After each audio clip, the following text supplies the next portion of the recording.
ਸਤਿ ਸ਼੍ਰੀ ਅਕਾਲ ਜੀ। ਤੁਸੀਂ ਵੇਖ ਰਹੇ ਹੋ ਪੰਜਾਬ ਮੇਲ USA TV।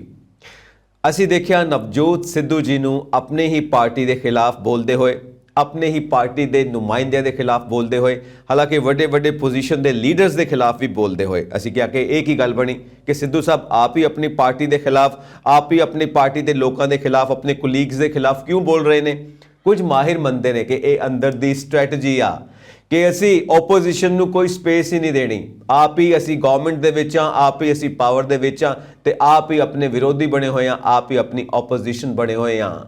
ਇਹ ਹੈ ਸਟ੍ਰੈਟਜੀ, ਪੋਲੀਟੀਕਲ ਸਟ੍ਰੈਟਜੀ ਕਿ ਸਪੇਸ ਨਹੀਂ ਦੇਣੀ ਅਸੀਂ ਵਿਰੋਧੀ ਨੂੰ, ਆਪ ਹੀ ਆਪਣੇ ਵਿਰੋਧੀ ਬਣ ਜਾਓ। ਇਸ ਕਰਕੇ ਸਾਰੀ ਨਿਊਜ਼ ਕਵਰੇਜ ਆਪਣੇ ਉੱਤੇ ਹੀ ਰਵੇ, ਆਪ ਹੀ ਅਸੀਂ ਸੈਂਟਰ ਸਟੇਜ ਦੇ ਉੱਤੇ ਰਹੀਏ, ਆਪ ਹੀ ਅਸੀਂ ਫੋਕਸ ਦੇ ਵਿੱਚ ਰਹੀਏ ਤੇ ਮੀਡੀਆ ਦੇ ਵਿੱਚ ਅਸੀਂ ਆਪ ਹੀ ਛਾਏ ਰਹੀਏ। ਸਾਡੀ ਆਪਣੀ ਹੀ ਪਪੂਲੈਰਿਟੀ ਹੋਵੇ, ਹੋਰ ਕੋਈ ਵਿਖਾਈ ਨਾ ਦੇਵੇ ਸਾਨੂੰ।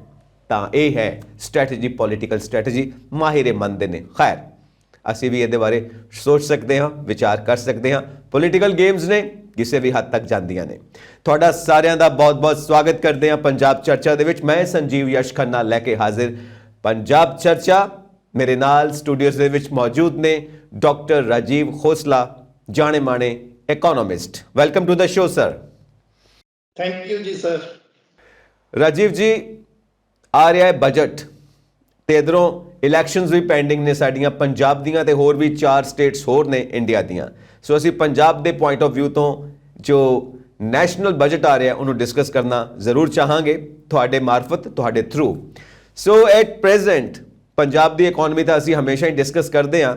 ਭਾਰਤ ਦੀ ਇਕੋਨਮੀ ਦਾ ਕੀ ਹਾਲ ਹੈ ਜਿਹਦਾ ਅਸਰ ਪੰਜਾਬ ਦੀ ਇਕੋਨਮੀ ਦੇ ਉੱਤੇ ਵੀ ਮੌਜੂਦ ਹੈ।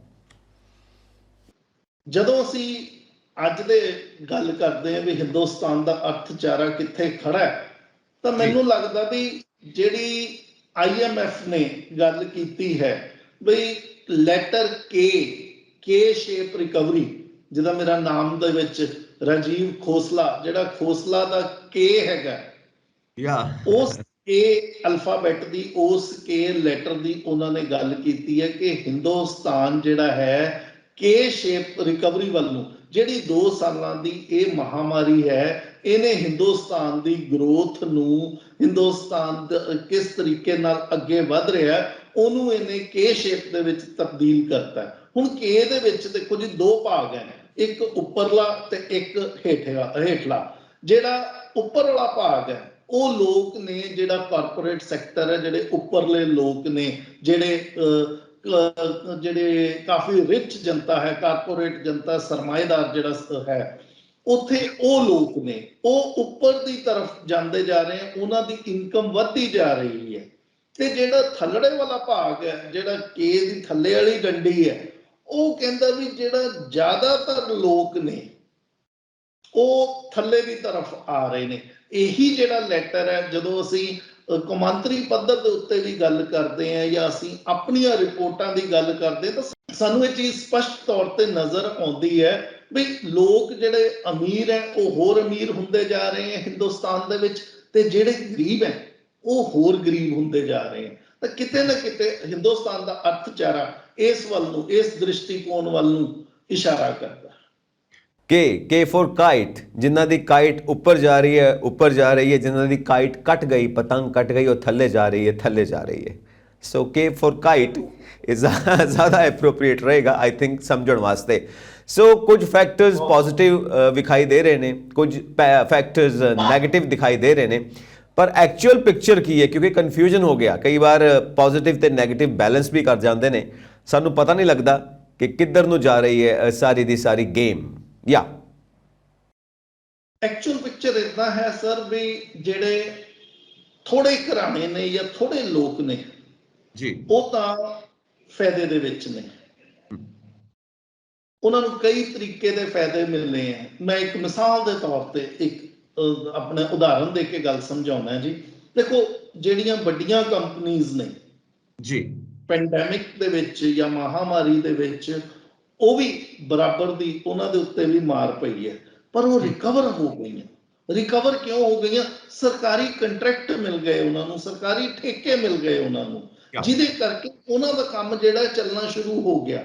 ਉਹਨਾਂ ਦੇ ਉੱਤੇ ਕਰੋਨਾ ਦੀ ਮਾਰ ਥੋੜੀ ਹੋਈ ਹੈ, ਜਦਕਿ ਇਹ ਲੋਕ ਜਿਹੜੇ ਆ ਹੋਰ ਰਿਚ ਹੋਈ ਜਾ ਰਹੇ, ਤਾਂ ਜਿਹੜਾ ਕੇਵਲ ਭਾਗ ਹੈ, ਜਿਹੜਾ ਉੱਪਰ ਲਕੇ ਦੀ, ਆਪਾਂ ਜਿਹਦੀ ਕਾਈਟ ਦੀ ਤੁਸੀਂ ਗੱਲ ਕੀਤੀ ਵੀ ਜਿਹੜੀ ਪਤੰਗ ਜਿਹਦੀ ਗੁੱਡੀ ਉੱਡ ਰਹੀ ਹੈ, ਉਹ ਥੋੜੇ ਲੋਕ ਹੈ ਜਿਨ੍ਹਾਂ ਦੀ ਕਾਈਟ ਉੱਡ ਰਹੀ ਹੈ, ਜਿਨ੍ਹਾਂ ਦੀ ਗੁੱਡੀ ਉੱਪਰ ਨੂੰ ਜਾ ਰਹੀ ਹੈ।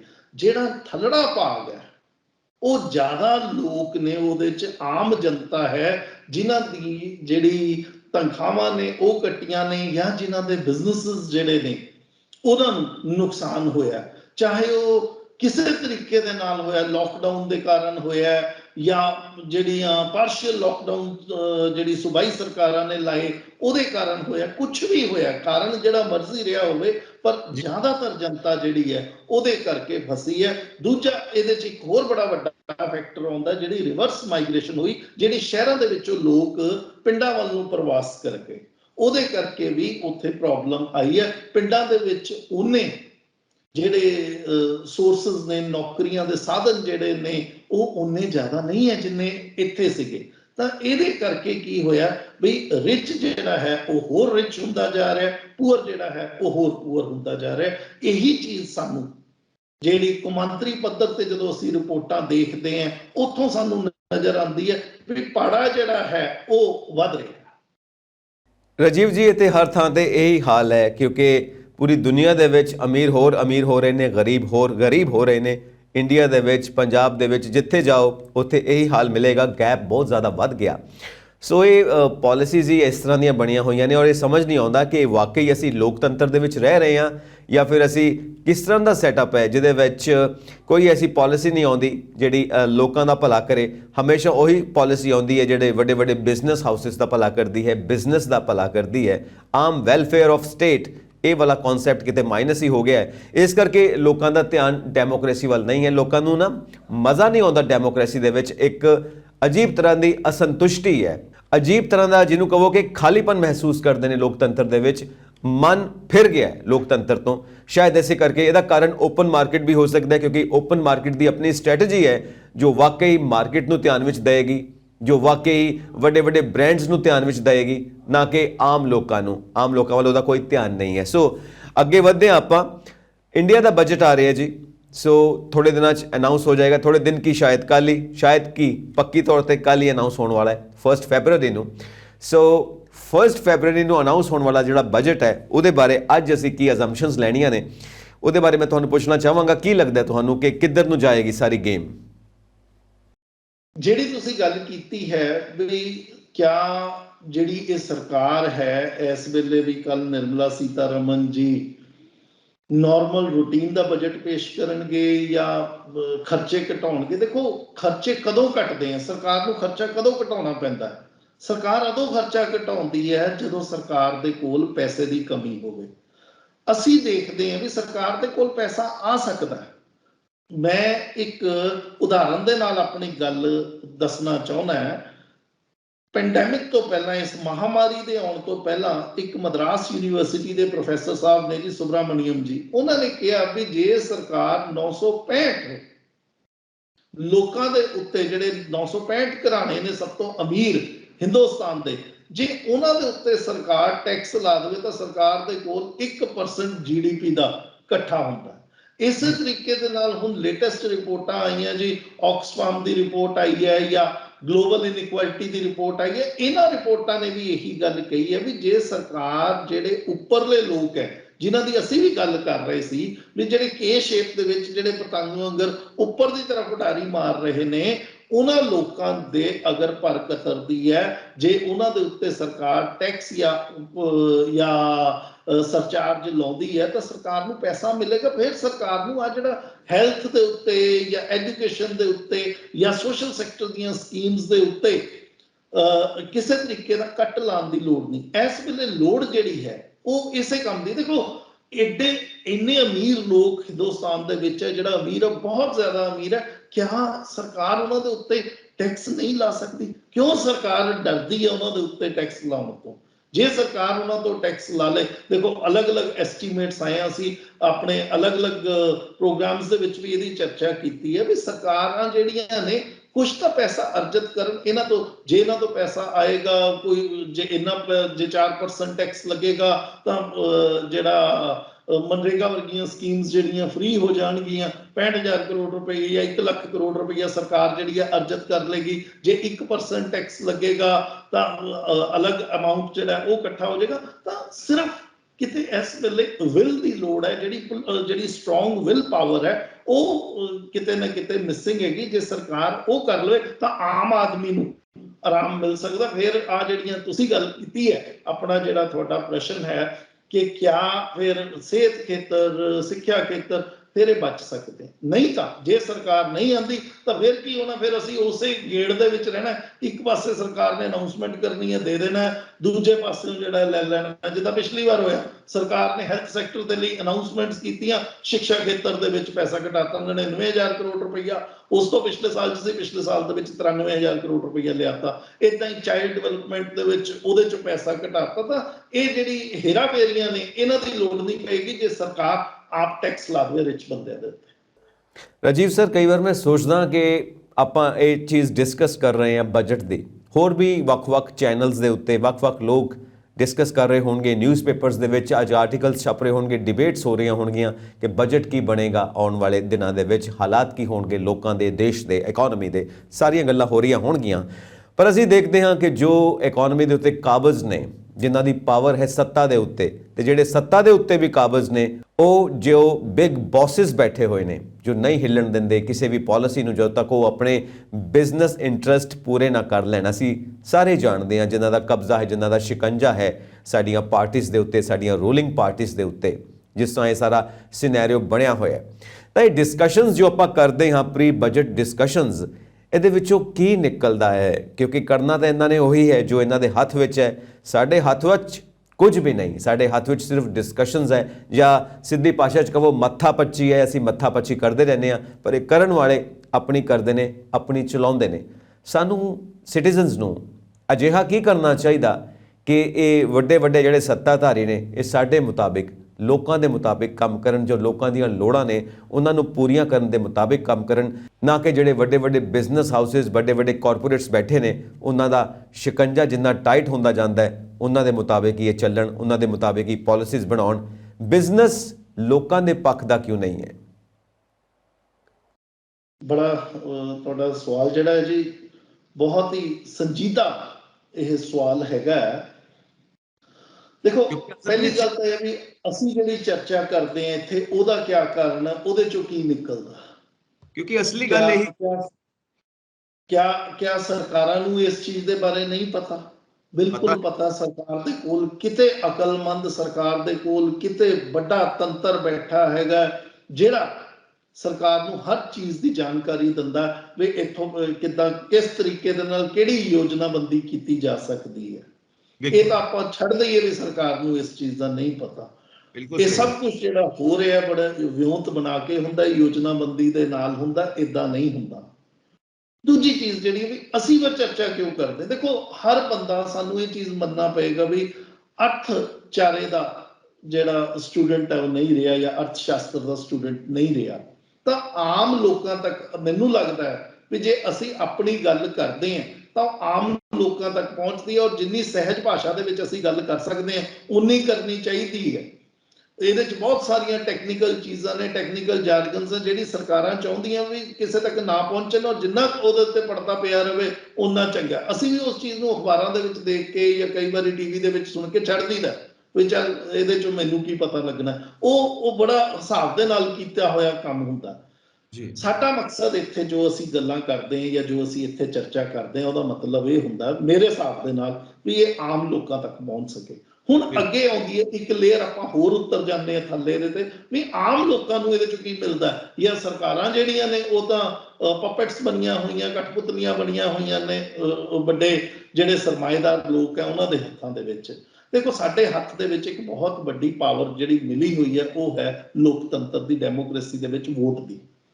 ਤਾਂ ਅੱਜ ਕੱਲ੍ਹ ਜਿੱਦਾਂ ਹੁਣ ਪੰਜਾਬ ਦੇ ਵਿੱਚ ਵੀ ਵੋਟਾਂ ਨੇ, ਲੋਕ ਪੁੱਛਣ ਇਹਨਾਂ ਪਾਰਟੀਆਂ ਨੂੰ, ਲੋਕ ਪੁੱਛਣ, ਜਿਹੜੇ ਉਹਨਾਂ ਦੇ ਕੋਲ ਵੋਟ ਮੰਗਣ ਆਉਂਦੇ ਆ, ਸਵਾਲ ਉਹਨਾਂ ਤੋਂ ਕੀਤਾ ਜਾਵੇ। ਸਵਾਲ ਉਦੋਂ ਕੀਤਾ ਜਾਏਗਾ ਜਦੋਂ ਲੋਕ ਇਹ ਚੀਜ਼ ਸਮਝਣਗੇ। ਜਦ ਤੱਕ ਲੋਕ ਇਹ ਚੀਜ਼ ਨਹੀਂ ਸਮਝਣਗੇ ਉਹ ਸਵਾਲ ਨਹੀਂ ਕਰ ਸਕਦੇ, ਲੋਕ ਨਹੀਂ ਉੱਠ ਸਕਦੇ। ਉਹ ਕਿਸਾਨੀ, ਅਸੀਂ ਦੇਖਿਆ ਵੀ ਐਡਾ ਵੱਡਾ ਕਿਸਾਨੀ ਅੰਦੋਲਨ ਹੋਇਆ ਕਿਸੇ ਨੇ ਤਾਂ ਉਹਨਾਂ ਨੂੰ ਸਮਝਾਇਆ ਨਾ। ਤੁਸੀਂ ਦੇਖੋ ਸਾਰੇ ਕਿਸਾਨੀ ਅੰਦੋਲਨ ਦੇ ਵਿੱਚ ਲੋਕ ਇੱਕ ਜ਼ਬਾਨ ਬੋਲਦੇ ਸੀ। ਜਿੰਨਾ ਕਿਸਾਨ ਸੀਗਾ ਉਹ ਯੂਪੀ ਤੋਂ ਆਇਆ ਸੀ, ਉਹ ਪੰਜਾਬ ਦੇ ਵਿੱਚੋਂ ਆਇਆ ਸੀ, ਹਰਿਆਣੇ ਚੋਂ ਆਇਆ ਸੀ, ਜੰਮੂ ਕਸ਼ਮੀਰ ਤੋਂ ਆਇਆ ਸੀ, ਹਿਮਾਚਲ ਚੋਂ ਆਇਆ ਸੀ, ਜਿਹੜੇ ਵੀ ਸੂਬੇ ਤੋਂ ਆਇਆ ਸੀ ਉਹ ਇੱਕ ਜ਼ਬਾਨ ਬੋਲਦੇ ਸੀ। ਉਹਨਾਂ ਨੂੰ ਇਸ ਚੀਜ਼ ਦੇ ਬਾਰੇ ਦੱਸਿਆ ਗਿਆ ਸੀਗਾ, ਪੜ੍ਹਾਇਆ ਗਿਆ ਸੀਗਾ। ਮੈਨੂੰ ਏਦਾਂ ਲੱਗਦਾ ਵੀ ਜੇ ਅਸੀਂ ਵੀ ਸਾਰੇ ਲੋਕ ਇਹਨੂੰ ਠੀਕ ਤਰੀਕੇ ਦੇ ਨਾਲ, ਜਿਹੜੇ ਜਿਹਨੂੰ ਅੰਗਰੇਜ਼ੀ ਦੇ ਵਿੱਚ ਕਹਿੰਦੇ ਕਾਲਿੰਗ ਸਪੇਡ ਆ ਸਪੇਡ, ਅਸੀਂ ਸਹੀ ਨੂੰ ਸਹੀ ਕਹੀਏ ਤੇ ਗਲਤ ਨੂੰ ਗਲਤ ਕਹੀਏ, ਲੋਕਾਂ ਤੱਕ ਆਪਣੇ ਦੱਸੀਏ ਵੀ ਸਰਕਾਰ ਇਹ ਕਦਮ ਸਰਕਾਰ ਦੇ ਠੀਕ ਨੇ ਜਾਂ ਇੱਥੇ ਸਰਕਾਰ ਦੀ ਕਮੀ ਹੈ, ਤੇ ਉਹ ਲੋਕ ਪੁੱਛਣ, ਅਲੱਗ-ਅਲੱਗ ਪਾਰਟੀਆਂ ਨੂੰ ਪੁੱਛਣ, ਆਪੋਜੀਸ਼ਨ ਨੂੰ ਪੁੱਛਣ ਵੀ ਤੁਸੀਂ ਕਿਉਂ ਨਹੀਂ ਸਵਾਲ ਖੜਾ ਕੀਤਾ ਇਸ ਦੇ ਉੱਤੇ। ਜਦੋਂ ਪਾਰਲੀਮੈਂਟ ਦੇ ਵਿੱਚ ਡਿਸਕਸ਼ਨ ਹੋ ਰਹੀ ਸੀ ਤੁਸੀਂ ਗਾਇਬ ਕਿਉਂ ਹੋਏ, ਕਿਉਂ ਨਹੀਂ ਸਾਡੇ ਲੋਕਾਂ ਮੁਖੀ ਤੁਸੀਂ ਗੱਲ ਕੀਤੀ। ਜਿਹੜੀ ਰੂਲਿੰਗ ਪਾਰਟੀ ਆ ਉਹਨੂੰ ਪੁੱਛਣ ਵੀ ਤੁਸੀਂ ਇਹ ਬਣਾਈ ਕਿਉਂ, ਤੁਹਾਨੂੰ ਕਿਹਨੇ ਕਿਹਾ ਵੀ ਇਹ ਚੀਜ਼ ਬਣਾਓ ਜਾਂ ਨਾ ਬਣਾਓ। ਮੈਨੂੰ ਲੱਗਦਾ ਵੀ ਅਸੀਂ ਚਰਚਾ ਇਸ ਕਰਕੇ ਕਰਦੇ।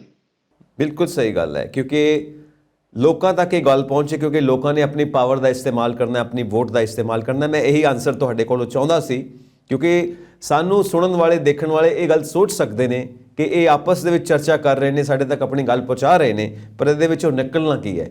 ਇਹਦੇ ਵਿੱਚੋਂ ਜਾਗਰੂਕਤਾ ਨਿਕਲਣੀ ਹੈ, ਇਹਦੇ ਵਿੱਚੋਂ ਅਵੇਅਰਨੈਸ ਨਿਕਲਣੀ ਹੈ, ਇਹਦੇ ਵਿੱਚੋਂ ਤੁਸੀਂ ਕਿੱਦਾਂ ਕੰਮ ਕਰਨਾ ਹੈ ਉਸ ਦੀ ਇੱਕ ਦਿਸ਼ਾ ਨਿਕਲਣੀ ਹੈ, ਤੁਸੀਂ ਕਿਸ ਤਰ੍ਹਾਂ ਸੋਚਣਾ ਹੈ ਉਹਦੇ ਵਿੱਚੋਂ ਇੱਕ ਸੋਚ ਨਿਕਲਣੀ ਹੈ, ਤੁਸੀਂ ਮਿਲ ਕੇ ਆਪਣੇ ਦੇਸ਼ ਨੂੰ, ਇਸ ਦੁਨੀਆ ਨੂੰ ਕਿੱਦਾਂ ਸੋਹਣਾ ਬਣਾਉਣਾ ਹੈ, ਇਹਦੇ ਵਿੱਚੋਂ ਇਹ ਇੱਕ ਰਾਏ ਨਿਕਲਣੀ ਹੈ ਜੋ ਆਮ ਰਾਏ ਬਣ ਸਕਦੀ ਹੈ। ਇਸ ਕਰਕੇ ਅਸੀਂ ਚਰਚਾ ਕਰਦੇ ਹਾਂ।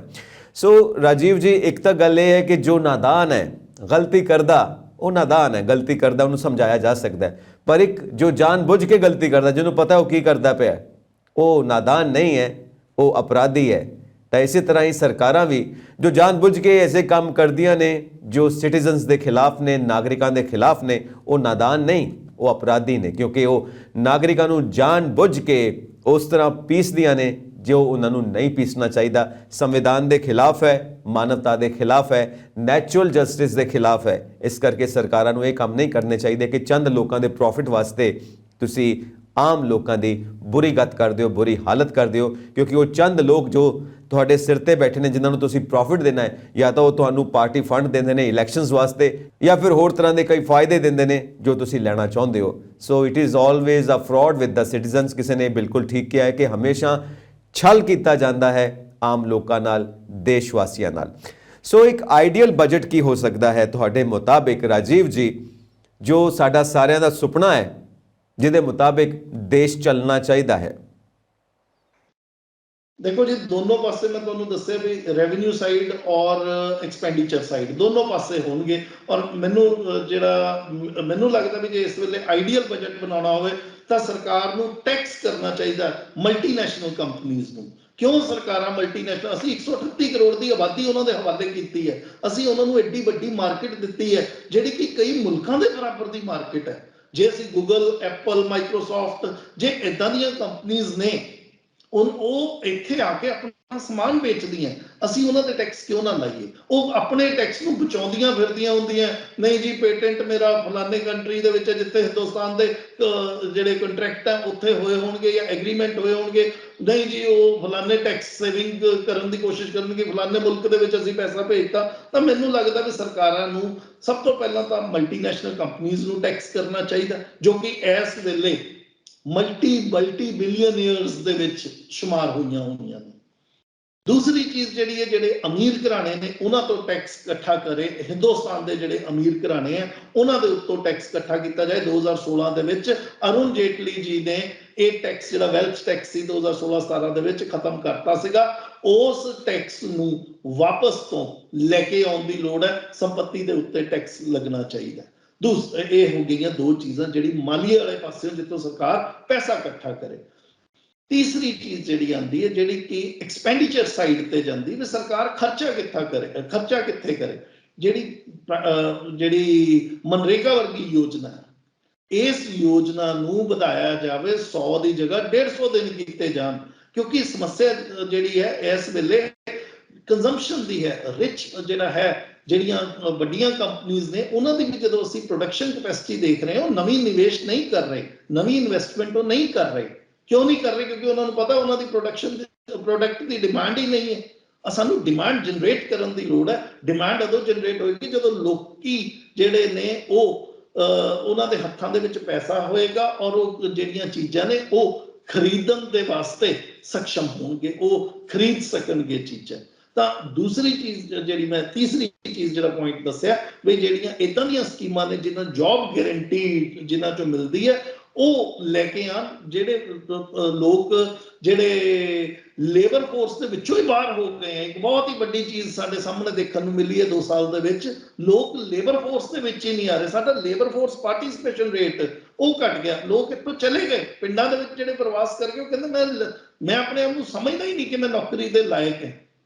ਤਾਂ ਉਹਨਾਂ ਦੇ ਵਿੱਚ ਵਿਸ਼ਵਾਸ ਪੈਦਾ ਕਰਨ ਦੀ ਲੋੜ ਹੈ, ਉਹਨਾਂ ਨੂੰ ਨੌਕਰੀਆਂ ਦੇਣ ਦੀ ਲੋੜ ਹੈ, ਉਹਨਾਂ ਨੂੰ ਵਾਪਸ ਬੁਲਾਉਣ ਦੀ ਲੋੜ ਹੈ ਤਾਂ ਕਿ ਸਾਡਾ ਅਰਥਚਾਰਾ ਲੀਹਾਂ ਤੇ ਆ ਸਕੇ, ਪ੍ਰੋਪਰ ਜਿਹੜਾ ਉਹ ਟਰੈਕ ਤੇ ਆ ਜਾਏ।